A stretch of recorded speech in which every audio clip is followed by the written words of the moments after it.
Hello बच्चा लोग, क्या हाल चाल। बढ़िया। ये है क्लास नाइन्थ का अर्धवार्षिक परीक्षा जो आपका होने वाला है 2022 और 23 का। ये इसी साल का पेपर है। ठीक है, किसी स्कूल में पहले हो गया है, उसी स्कूल का है। ठीक है, चलिए देखते हैं आपका कितना पोर्शन आएगा और कैसे कैसे आएगा, ये सारी चीज़ें जानकारी। ठीक, बने रहिए वीडियो में मस्त के साथ और ज़बरदस्त के साथ। ठीक, देखिए ये अर्धवार्षिक परीक्षा 2022 और 23 का है। ठीक, आपका जो जल्द एग्ज़ाम होने वाला है, ठीक उसके बारे में है। देखिए यहाँ पर आपका क्या रहेगा, अनुक्रमांक रहेगा। यहाँ से आपका एक्चुअली नाम रहेगा, नाम इरेज कर दिया जाता है। ठीक है, क्या है, अर्धवार्षिक परीक्षा 2022 और 23, कक्षा नवम यानी हिंदी माध्यम।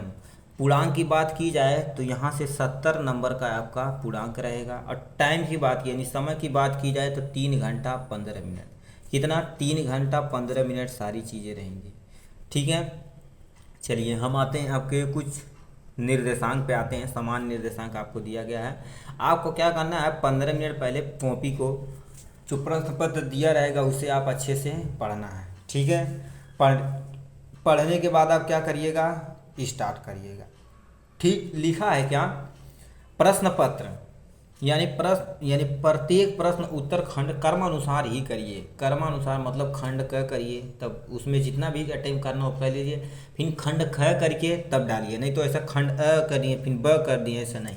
ठीक है, और क्या लिखा, कृपया जांच कर लें कि प्रश्न पत्र में कुल 31 यानी संख्या 31 मुद्रित पृष्ठ यानी पृष्ठ संख्या 4 है या नहीं। पहले आपको जांच कर लेना है। ठीक है, कोई त्रुटियाँ है तो ज़रूर बताइएगा। 15 मिनट आपको क्या करना है, कॉपी का पढ़ना यानी क्या होता है, प्रश्न पत्र को पढ़ना है। उसके बाद जब बेल लगी यानी घंटी लगेगी, तुरंत आपको क्या करना है, स्टार्ट करना है लिखना। यहाँ से थोड़ा सा साफ है, स्टार्टिंग में साफ नहीं था, मगर कोई नहीं, आप होशियार है। ठीक है, चलिए देखा, प्रश्न पत्र 2 खंडों में विभाजित है, खंड अ और खंड ब। खंड अ में 20 अंक के बहुविकल्पी प्रश्न आएंगे 50, और खंड ब में क्या हो जाएंगे, 50 अंक वर्णा यानी का तो वर्णात्मक प्रश्न दिए जाएंगे। ठीक, खंड यानी खंड का हम आपको करके दे दिए हैं। ठीक, यानी 20 क्वेश्चन आपका एमसीक्यू रहेगा। ठीक है, चलिए स्टार्ट करते हैं आपका खंड अ वाले पोर्शन से। जितना आता है आप ईमानदारी से करिएगा, नहीं तो हम यहाँ से हम टिक मार रखे हैं। ठीक है, कोई दिक्कत नहीं। खंड अ में आपको कितना रहेगा, पूरा एमसीक्यू मतलब क्या करेगा, ये मल्टीपल चॉइस क्वेश्चन यानी बहुविकल्पी रहेगा। इसी को हम स्टार्ट करते हैं खंड अ वाले पोर्शन से। लिखा है, प्रताप पीयूष के निबंध कारक हैं। प्रताप पीयूष के निबंध कारक हैं। पहला क ऑप्शन प्रदीप यानी प्रताप नारायण मिश्र, दूसरा हजारी प्रसाद द्विवेदी, तीसरा प्रेमचंद, चौथा श्याम सुंदर दास। तो इसमें देखा जाए तो यानी प्रताप पीयूष के निबंध कारक कौन है, पहला ऑप्शन आपका सत्य है, यानी क वाला पोर्शन सही है। ठीक है, और दूसरा क्वेश्चन यहाँ से देख लेते हैं। दूसरा क्वेश्चन यहाँ से इतना पूरा पोर्शन है। दूसरा क्वेश्चन देख लीजिए, सेवा सदन के उपन्यासकार हैं, यानी सेवा सदन के उपन्यासकार हैं कौन है, पहला देख रखा है प्रेमचंद, दूसरा महादेवी वर्मा, तीसरा श्री राम शर्मा, चौथा आपका धर्मवीर भारती। तो इसमें देखा जाए तो सेवा सदन के कौन है, प्रेमचंद्र जी हैं इसके उपन्यासकार। ठीक है, चलिए आते हैं ग वाले पोर्शन पे यानी तीसरे नंबर क्वेश्चन पे। तीसरा नंबर क्या क्वेश्चन पूछा है, यहाँ से तीसरा नंबर इतना है। ठीक, 1 नंबर का है, पूछ लिया है प्रेम सागर के लेखक हैं। प्रेम सागर के लेखक हैं कौन है, पहला ऑप्शन लल्लू लाल, दूसरा सदल मिश्र, तीसरा मथुरानाथ शुक्ल, चौथा राम प्रसाद निरंजनी। ठीक है, तो इसमें से देखा जाए तो आपका क वाला ऑप्शन आपका सत्य है। ठीक है, ये आपका सत्य है। ठीक, चलिए और बताते हैं आपको चौथा नंबर क्वेश्चन। चौथा नंबर क्वेश्चन क्या दे दिया है, ये आपके सामने 1 नंबर का है। पूछ लिया है, नींव की ईंट किस विधा की रचना है। नींव की ईंट किस विधा की रचना है, पहला ऑप्शन कहानी, दूसरा उपन्यास, तीसरा नाटक, चौथा निबंध। तो इसमें देखा जाए तो नींव की ईंट किस विधा की रचना है बाबू, उपन्यास। तो आपका कौन सा ऑप्शन, ख वाला ऑप्शन इज करेक्ट है। ठीक, उपन्यास है। और लास्ट इन 5वां नंबर हमसे पूछा इस क्वेश्चन का। ठीक, पूछा है अनाम दास का पोथा किस विधा की रचना है। अनाम दास का पोथा किस विधा की रचना है। ठीक, तो इसमें पहला दे रखा उपन्यास, दूसरा कहानी, तीसरा नाटक, चौथा निबंध। तो यानी अमान दास का पोथा उपन्यास है। ठीक है, तो पांचवे का ये वाला सत्य है। ठीक, इसी तरह से ये 5 नंबर आपका क्वेश्चन खत्म होता। चलते हैं हम आपके छठे नंबर क्वेश्चन पे। ठीक है, छठा नंबर आपको हम स्टार्ट, छठा नंबर आपको दे रखा है। यहाँ से छठा नंबर हम आपको बता देते हैं। छठा नंबर पूछ दिया है रहीम दास का पूरा नाम, यानी रहीम दास का पूरा नाम क्या है? का ऑप्शन अब्दुल रहीम खान खाना, दूसरा ऑप्शन रहीम दास, तीसरा करीम दास, चौथा कबीर दास। रहीम दास का पूरा नाम अब्दुल रहीम खान खाना है। ठीक है, तो ये आपका छठे का क वाला ऑप्शन सत्य है। ठीक है, चलिए हम आते हैं 7वें नंबर क्वेश्चन पे। 7वां नंबर हमें क्या दे रखा है? पूछ दिया है राम भक्ति की शाखा के प्रमुख कवि हैं। राम भक्ति की शाखा के प्रमुख कवि हैं। पहला सूरदास, दूसरा तुलसीदास, तीसरा जयसी, चौथा कबीरदास। तो इसमें से देखा जाए राम भक्ति के शाखा के प्रमुख कवि कौन है? तुलसीदास जी है। ठीक, तो तुलसीदास पे आपको टिक मारना है। 8वां नंबर क्वेश्चन क्या पूछ दिया है? 8वां नंबर क्वेश्चन पूछ दिया है पृथ्वीराज रासो के रचनाकार हैं। पृथ्वीराज रासो के रचनाकार हैं कौन है? पहला ऑप्शन चंद्र बरदाई, दूसरा ऑप्शन सगंधर, तीसरा ऑप्शन नरपति नल्ला और चौथा ऑप्शन दे रखा है जगनीश। तो इसके देखा जाए पृथ्वीराज रासो के रचनाकार कौन है? चंद्र बरदाई। कौन? चंद्र बरदाई, यानी 8वें का क्या ऑप्शन सत्य है। ठीक है, चलिए हम इस जाते हैं 9वें नंबर क्वेश्चन पे। ठीक है, यदि नहीं दिख रहा हो तो आप थोड़ा सा वीडियो की क्वालिटी इंप्रूव करिएगा, मज़े के साथ देखिएगा। पहला पेपर थोड़ा सा, जो पहले पेज था थोड़ा सा दिक्कत है, साफ आया है। ठीक, लिखा है, क्या लिख रखा है ये आप ढूंढ के जरूर कमेंट में बताइएगा। यानी इकरली डरी हौ घन देखी के घर हौ मैं कौन सा अलंकार है? कहने का मतलब क्या होता? इकली डरी है घन देखी के डरी है में कौन सा अलंकार है? श्लेष अलंकार है या यमक अलंकार है या उपमा अलंकार है या रूपक अलंकार है? तो 9वां का कौन सा ऑप्शन आपका सत्य है? ऐसे यानी ए क ख ग घ कौन सा सत्य है? कमेंट बॉक्स में जरूर लिखिएगा। ठीक, चलिए हम आते हैं 10वें नंबर के क्वेश्चन पे। 10वां नंबर क्वेश्चन हमसे दे रखा है, 10वां नंबर क्वेश्चन दे रखा क्या? 10वां नंबर सुन लीजिए आप, दे रखा है राम रमापति कर घन लेहू, यानी राम रमापति घन लेहू खचेहू मिटे मोर संदेहू में कौन सा छंद है? ठीक, कौन सा छंद है आपको बताना है। यानी दोहा है या सोरठा है या चौपाई है या रोला है? ठीक, तो 9वां 10वां आपके लिए होमवर्क है, आप करके ज़रूर बताइएगा। ठीक है, ठीक, चलिए 11 नंबर क्वेश्चन पे आते हैं। 11 नंबर हमसे पूछ दिया है, इसके बारे में बताते हैं। अमी का तत्सम है, अमीम का तत्सम शब्द है। बहुत तत्सम पढ़े होंगे। तो अमी का तत्सम शब्द है। पहला दे रखा अमृत, दूसरा सुधा, तीसरा पीयूष, चौथा अमोल। तो इस तरह से देखा जाए तो अमीश का कौन सा ऑप्शन सही है? यानी क वाला option is the correct answer है। अमी का तत्सम शब्द कौन है? अमी का तत्सम शब्द आपका अमृत है। ठीक है, चलिए 12 नंबर क्वेश्चन पे आते हैं। 12 नंबर क्वेश्चन पे आते हैं, ये वाला आपका 12 नंबर क्वेश्चन है। लिख रखा तेज शब्द, मतलब तेज शब्द का विलोम होता है। तेज का मतलब क्या होता है? मंद होता है। तेज का मतलब पहला ऑप्शन दे रखा है निस्तेज, विलोम शब्द बताना है। ख ऑप्शन मंद, तीसरा ऑप्शन तीव्र, चौथा ऑप्शन तेजस्वी। तो यानी तेज शब्द का विलोम शब्द कौन है? मंद वाला। ठीक, 12 का ख ऑप्शन सही है। ठीक, चलिए आते हैं 13 नंबर पे। 13 नंबर हमसे दे रखा है गणेश के लंबोदर मुसवाहक आदि शब्द से कहते हैं। तो देखिए कर दिया, पर्यायवाची शब्द हो गया, कहते हैं लंबोदर है, मुसवाहक है, ये सारी चीज़ें क्या होगा? पर्यायवाची शब्द है कि नहीं? तो यानी इसके पहला हमारा ऑप्शन दिया प्रत्यय, ये रॉन्ग हो गया। उपसर्ग, ये भी रॉन्ग हो गया। यानी आपका पर्यायवाची, तो ये आपका सत्य हो गया, विलोम तो हो ही नहीं सकता। तो इस तरह से देखा जाए 13 नंबर का, यानी गणेश के लंबोधक मुसवाहक आदि शब्द से कहलाता है, पर्यायवाची शब्द कहलाता है। ठीक, तो ग वाला ऑप्शन आपका सत्य है। ठीक, चलते आते 14 नंबर क्वेश्चन पे। 14 नंबर हमसे क्वेश्चन आपके सामने ये रहा, और क्या दे दिया है? पूछा है यदाशक्ति में कौन सा समास है। यदाशक्ति में कौन सा समास है। पहला ऑप्शन दिया है वैवी भाव, दूसरा तत्पुरुष, तीसरा आपका दिया है द्विंग यानी और चौथा दंड। तो आपका देखा जाए यदाशक्ति में कौन सा है, अयाधि यानी अयाई भाव है। तो आपका यानी 14 नंबर का क वाला ऑप्शन सत्य है। चलिए अब आते हैं ख वाले पोर्शन पे। ख वाला पोर्शन क्या हमसे पूछा, भर पेट में यानी भर पेट में कौन सा समास है। पहला हमारा कर्मधारय, दूसरा चतुर्थ तत्पुरुष, या ग वाला वैवी भाव, या घ वाला सप्तमी तत्पुरुष होता है। तो इसमें से देखा जाए तो यानी 15 नंबर का आपका ग वाला पोर्शन सही है। अब यहाँ से नदी का आएगा पर्यायवाची या संधि विच्छेद। नदी का संधि विच्छेद क्या होता है, पहला दे रखा नदी प्लस ईस, दूसरा नद प्लस ईस, तीसरा ग वाला नदी प्लस ईस और ये नंद प्लस ईस। तो इस तरह से देखा जाए नदी का क्या होता है, नदी प्लस ईस नदीस होता है। ये संधि विच्छेद हो गया। 17 नंबर पे आते हैं। 17 नंबर हमसे पूछ लिया है परोपकार यानी परोपकार शब्द में कौन सी संधि है। परोपकार शब्द में कौन सी संधि है। पहला दीर्घ संधि, दूसरा गुण संधि, तीसरा यड़ संधि या चौथा वृद्ध संधि। तो इसमें देखा जाए परोपकार यानी शब्द का कौन सा संधि है, गुण संधि आपका सत्य आंसर है।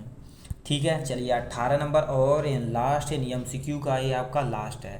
ठीक, यानी बहुविकल्पी क्वेश्चन इसके बाद आपका खत्म हो जाता है। लिखा है क्या, लिखा है हरिड़ा शब्द किस विभक्ति और वचन के रूप हैं। आप जब रूप पढ़ेंगे बालकः, बालको, बालकम, बालकः, चाहे हरि का रूप करेंगे हरि, हरिय, हरि हमारा ये सब पूरा होगा ना, तो उसमें 7 होते हैं। तो उसमें से पूछा है हरिड़ा शब्द किस विभक्ति के और वचन के रूप हैं। पहला ऑप्शन दिया तृतीय विभक्ति वचन, दूसरा चतुर्थी विभक्ति वचन, तीसरा पंचमी विभक्ति एक वचन, षष्ठमी विभक्ति एक वचन। तो इस तरह से देखा जाए तो आपका 18 नंबर का तीसरा ऑप्शन हरिड़ा शब्द किससे लिया गया है, तृतीय विभक्ति एक वचन से लिया गया। क्या, तृतीय विभक्ति एक वचन से लिया गया है।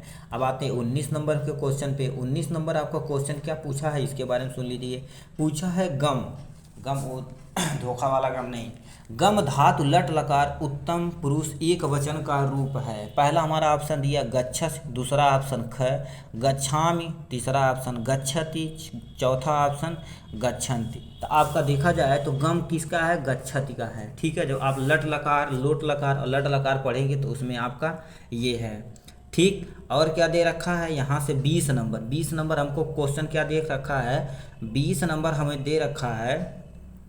20 नंबर पूछा है भू धातु लोट लकार उत्तम पुरुष एक वचन का रूप है। क्या, भू धातु लोट लकार उत्तम पुरुष एक वचन का रूप है। कौन है, पहला भय, दूसरा भयानि, तीसरा भय यानी भवतु या भवान्तु। ठीक, तो इसमें से देखा जाए आपका 20 नंबर का ख वाला option is the correct option है।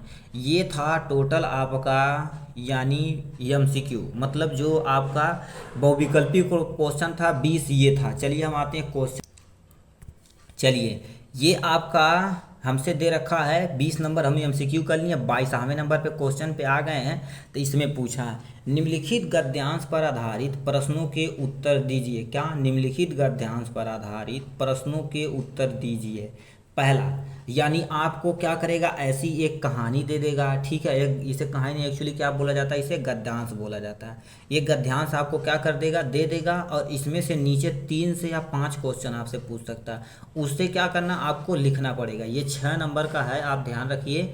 ठीक है, 6 नंबर का है, इसे आप ध्यान रखिए। थोड़ा सा इसे यहाँ करते हैं और यहाँ से स्टार्ट करते हैं।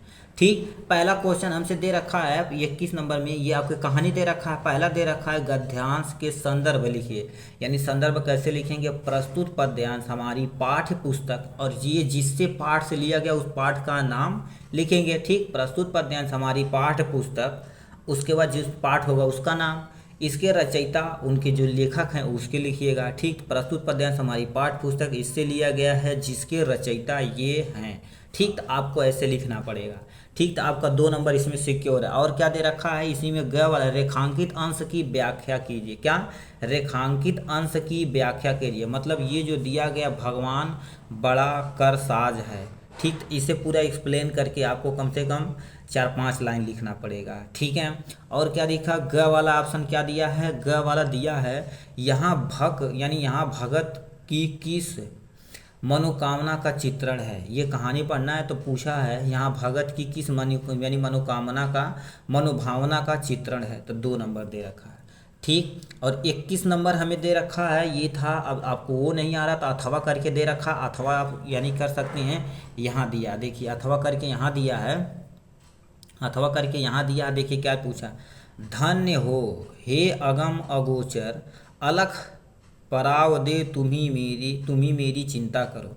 यानी देखो कैसे कहानी दे देगा, और आपको यहाँ से देखो कि अंडरलाइन 2 लाइन अंडरलाइन किया है, तो लिखा है उपयुक्त पद्यांश के पाठ और लेखक का नाम लिखना है। तो ऊपर जो किस पाठ से लिया गया है, इसके लेखक कौन है, इसे आपको लिखना पड़ेगा। दूसरा ख वाला आपको अटेम्प्ट यदि करना है, करना ही पड़ेगा 6, क्योंकि 2 नंबर ये, 2 नंबर ये, 2 नंबर ये, 3 दूना 6 नंबर। रेखांकित अंश की व्याख्या की, जो लिखा गया है, रेखा लिखा गया है, उसे एक्चुअली तुम्हें क्या करना है, इसे व्याख्या करना है। ठीक है, और ग वाला ऑप्शन लिखा है घट घट का अर्थ स्पष्ट करना है।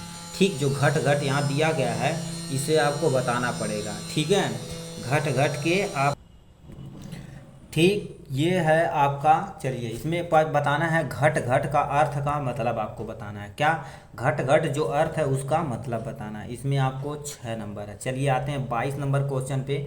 22 नंबर आपका क्वेश्चन क्या दिया है इसके बारे में थोड़ा सा सुन लीजिए। ठीक है, 22 नंबर हमें दे रखा निम्नलिखित पद्यांश पर आधारित प्रश्नों के उत्तर लिखना है। ठीक है, जो ये आपका पद्यांश यहाँ से दिया है एक्चुअली, तो इसमें क्या होता है, नीचे आपको देखो ये पहले पद्यांश दे देगा, आपको इसे ध्यान से पढ़ना है। उसके बाद नीचे ऐसे 3 क्वेश्चन दे देगा, जो कितने कितने नंबर का रहेगा, 2-2 नंबर का रहेगा। कितना नंबर, 2-2 नंबर का रहेगा। इसे आपको अटेम्प्ट करना रहेगा। ठीक, तो ये देखिए ये आपके सामने ये है। अब लिखा उपयुक्त पद्यांश के पाठ का नाम बताना है और कवि का नाम बताना है, तो आपको 2 नंबर मिलेगा। ठीक, और लिखा है मैं शब्द का अर्थ स्पष्ट करना है। इसमें जो मैं शब्द दिया गया है, जहाँ जहाँ दिया गया उसके मतलब समझाना, किसके रिस्पेक्ट में क्या चीज़ पूछा है, इसके बारे में आपको ख वाले पे बताना है। ठीक, और ग वाले पे बताना है यह संसार किसके समान है, ये आपको बताना पड़ेगा। यह संसार किसके समान है, ये आपका 2 नंबर का है। ठीक, आपको ये नहीं आ रहा है 6 नंबर, तो आप नीचे स्क्रॉल करके जाइएगा, अथवा करके दिया है, आप ये भी कर सकते हैं अथवा। ठीक, ये भी 6 ही नंबर का रहता है। ठीक है, 6 नंबर का दिया, देखो ये आपको ऐसे क्या कर देगा, ऐसे यहाँ से आपको ये दे देगा। ठीक, अब नीचे पद्यांश आपका 2 दिए, 2 नंबर का ये, 2 नंबर का ये, 2 नंबर का ये, 6 नंबर भी इसमें मिलेगा। लिखा है उपयुक्त पद्यांश के पाठ और कवि का नाम बताना है। ठीक, कवि का नाम बताना है। ख वाला दिया है सूजन शब्द का अर्थ स्पष्ट करना है। इसमें जो सूजन है उसका शब्द का अर्थ बताना है आपको, एकदम अच्छे से 2 नंबर। ठीक, और लिखा है किस प्रकृति के व्यक्ति की संगत करनी चाहिए, यानी किस प्रकार के व्यक्ति जो रहते हैं उनसे संगत करनी चाहिए। ठीक, तो ये आपका इसके बारे में दे रखा है। ठीक, इसे आप अटेम्प्ट करेंगे तो 6 नंबर अथवा 23 नंबर पे आते हैं, अथवा अब नहीं है। ठीक, 23 नंबर को आपको यहाँ से दे रखा है, थोड़ा सा छोटा कर देते हैं इसे, 23 नंबर ये है सामने आपके। ठीक, चलिए यहाँ से अब देखिए हिंदी, यहाँ से देखिए करिए हिंदी 9th क्लास 9th का है। ठीक, निम्नलिखित पद्यांश के संदर्भ सहित व्याख्या करना है। ठीक, इसे आप जो दिया गया है इसे संदर्भ सहित व्याख्या करना। प्रस्तुत पद्यांश हमारी पाठ्य पुस्तक किससे लिया गया है इसके बारे में बताना पड़ेगा। ठीक, और इसे एकदम अच्छे से व्याख्या करना पड़ेगा, इसे हिंदी में एकदम अच्छे से आपको लिखना पड़ेगा। तो ये था आपका 23 नंबर। चलिए ये 3 नंबर पेज है, अभी एक पेज और बचा हुआ है, इसे आप देख लीजिए फिर आपका। ठीक, ये आपका देखिए जो वो दिया गया है उसी के यहाँ से कुछ और बचा हुआ था। 23 नंबर क्वेश्चन में 4 नंबर का है, यहाँ से कुछ है, यानी 2 लाइन उसमें था, 3 लाइन, ये 3 लाइन हो गई, तो ये 4 नंबर का है। ठीक, चलिए आते हैं 24 नंबर क्वेश्चन पे। 24 नंबर क्वेश्चन ये भी कितने नंबर का, 4 नंबर का है। लिख रखा है निम्नलिखित पद्यांश का संदर्भ सहित हिंदी में व्याख्या करना। ये जो दिया गया है इसे आपको हिंदी में व्याख्या करना है। ठीक है, एक्चुअली यही आपका दूसरे स्कूल का पेपर है, आपके स्कूल में जो पढ़ाया गया उसी के अकॉर्डिंग अपना सिलेबस कंप्लीट करिएगा और ऐसे ही एग्ज़ाम देने जाइएगा। ठीक, तो ये आपका संदर्भ सहित व्याख्या लिखना है, 4 नंबर का है। फिर 25 नंबर क्वेश्चन पे आते हैं हम। 25 नंबर के क्वेश्चन पे क्या देखा है, दीपदान एकांकी के आधार पर पन्ना धाय का चित्रण यानी चरित्र चित्रण लिखिए, 5 नंबर का है। ठीक, अथवा ये आपको नहीं आ रहा है, यदि 25 नंबर में 2 क्वेश्चन दिया है, अथवा करके लिखा है नए मेहमान एकांकी का सारांश अपने शब्दों में लिखना है, ये भी आपका कितने नंबर का है, 4 नंबर का है। ठीक, चलिए आते हैं 26 नंबर पे, जो आपका सबसे मोस्ट, और 26 और 27 जो सबसे प्रचलित क्वेश्चन माना जाता है। कैसे लिखा है, निम्नलिखित में से किसी एक लेखक का जीवन परिचय लिखिए। पहला हम दे रखा है 26, ये तो 4 नंबर का जीवन परिचय लिखिए, या उसका एक कहीं कहीं दे देता है रचना भी लिखिए। 4 नंबर का है महादेवी वर्मा, हजारी प्रसाद द्विवेदी, ठीक, हजारी प्रसाद द्विवेदी और प्रेमचंद, ये 3 दे रखा आपको। इसमें से एक किसी का जीवन परिचय जो आपको अच्छे से पता हो, आप बढ़िया से एकदम लिखिएगा। ठीक, और नीचे दिया निम्नलिखित में से किसी एक कवि का, ठीक, वो लेखक थे, एक कवि हैं, कवि का जीवन परिचय लिखना। 3 दे रखा है, पहला हमारा कबीर दास, दूसरा मीराबाई, ठीक, आज मीराबाई का बर्थडे है, हैप्पी बर्थडे बोल दीजिए, ठीक है। ठीक, तो मीराबाई और रहीम, ये 4 नंबर दे रखा है। तो इसमें से आपका 27 नंबर क्वेश्चन में से 3 में से 3 दिया है, 3 में से कोई एक आपको आ रहा है, वो अच्छे से करिएगा। ठीक, आते हैं कि इस पे 28 नंबर क्वेश्चन पे। 28 नंबर क्वेश्चन क्या दे रखा है, 28 नंबर ये लिखा है अपने पाठ पुस्तक का कोई एक श्लोक लिखिए जो इस प्रश्न पत्र में न आया हो। क्या,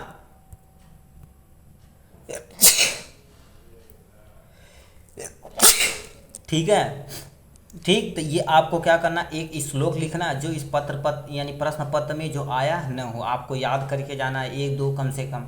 ठीक, वो आप श्लोक लिखिएगा। अब 23 नंबर निम्नलिखित में से किन्हीं 2 प्रश्नों के उत्तर संस्कृत में दीजिए। क्या दे रखा है, किन्हीं 2 का आपको उत्तर लिखना है, किसमें, संस्कृत में भी। कितने नंबर का, 4 नंबर का। यहाँ 4 दे रखा है, किसी 2 को आपको लिखना पड़ेगा।